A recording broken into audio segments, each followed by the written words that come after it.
Hey friends, welcome back to another episode. Today we're going to be talking about 5 transferable skills for public health students or professionals to master, part 2. Hey, it's Omari, CEO and founder at the Public Health Millennial, where we help you learn, navigate, and transform your public health journey. Public health is a broad field, as you know. Thankfully for you, there are many transferable skills that you can really hone in, learn, and develop to make you a competent public health professional no matter what path you take. If you find this video helpful, be sure to hit that subscribe button. This is going to be part 2. There was part 1 before. I will link it below. So if you're interested in that, check that out. Let's start with qualitative research skills are what allow public health practitioners to get information, insights, and knowledge from data that does not involve numbers. These skills are important for public health practitioners who want to better understand the nuances behind a certain population. When you think qualitative research skills, think survey development and analysis, focus groups, participant observation, in depth interviews, and storytelling and taking techniques. This can be a skill that you become an expert on your team after graduation, so put in the time to develop the skill set. Many times you can use your final projects, practicums, or internships to hone this skill. Another way to do this in a low risk way would be to either create polls on LinkedIn, on Instagram, or create a Google form, aka a survey, to find out more insights on a specific topic.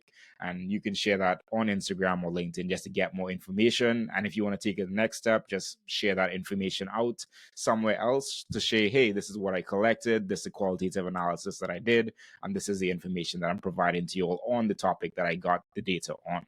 Next, we have presentation skills. Presentation skills allow public health practitioners the ability to deliver a compelling, engaging, informative, transformative, educational, insightful, or instructive presentation. I know that was a lot. This centers public speaking, which comprises not only the materials that you're sharing, but also how you share it, your body language, your tone of voice, and your delivery of that said information. Presentations are dreaded by most people. Lots of students hate to do presentations. However, you're going to have to do presentations in one form or another throughout your career. This could be trying to convince your team to do things your way, or presenting to a community group. It could be speaking in front of a board or having an easy chat with someone at a conference. No matter what you do in public health, there's always going to be a time where you need to present your ideas to either get feedback or to move work forward. The best way to get better at this is to practice and to get feedback on your presentations. Don't make it daunting. Start off easy. Build your confidence in the skill as you progress. Next, we're going to talk about grant research and writing skills. Grant research and writing skills, though often conflated, are two different skill sets. Both are important. This is especially true if you plan to work or start a nonprofit or want to do research in an academic setting. Grant research is concerned with finding grant opportunities, essentially opportunities to get funding to do a specific project or support the capacity of your organization. This deals with knowing who has funding opportunities that relate to the work that you do, as well as understanding how the grant opportunity aligns both with your needs and the funder's needs.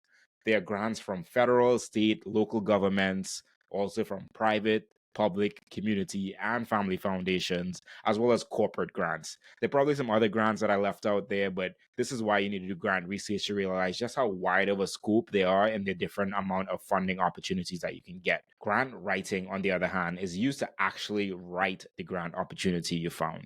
Your goal is to persuade the funding organization that your work and your organization is the right fit to do the work that they're asking for.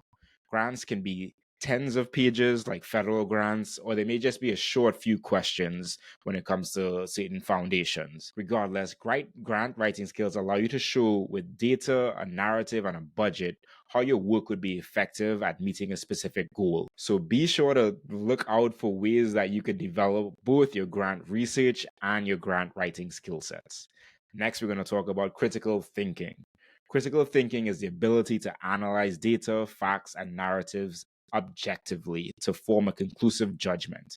If you're studying public health, you inherently have this skill, as it is something you have been utilizing throughout most of your classes. You have a lot of information from your lived experiences, academic experiences that have been honed to form a unique perspective of value on certain topics. When you think of critical thinking skills, think of solving problems using creative and innovative ways, being able to question problems to understand it deeper, assessing situations to take out the important parts, organizing your thoughts and articulating them in a concise and coherent manner, as well as the flexibility of thought, looking at things from many perspectives. Critical thinking is an essential skill that can be built by being intentional during your courses. Use your time in school to think critically and question things you are hearing, as well as share your unique perspectives. Next, we're going to talk about project management. Project management skills are traits and characteristics that help you to move something from idea to a project to completion. Think about applying your knowledge, skills, tools, and techniques to project activities to meet a specific project requirement or outcome. It consists of many skills coming together, such as collaboration, organizational skills, time management, team management or delegation, problem solving and troubleshooting, communication with stakeholders, to name a few.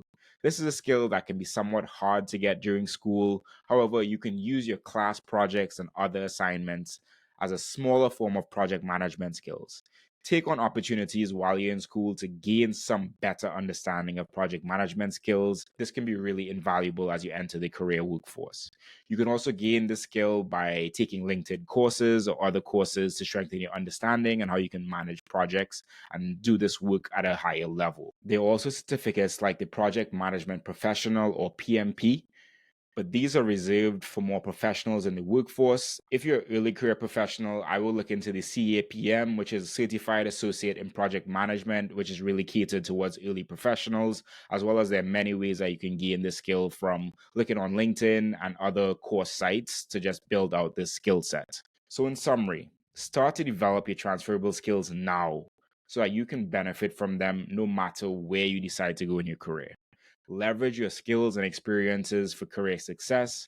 To summarize, the 5 transferable skills are qualitative research skills, presentation skills, grant research and writing, critical thinking, and project management. Thank you so much for tuning in today, friends. If you found this chat insightful, give it a thumbs up. And don't forget to hit that subscribe button as well as share it with a friend. Until next time, keep learning and keep thriving. And if you'd like to learn the 5 transferable skills in part 1 of my video, then check out this video next.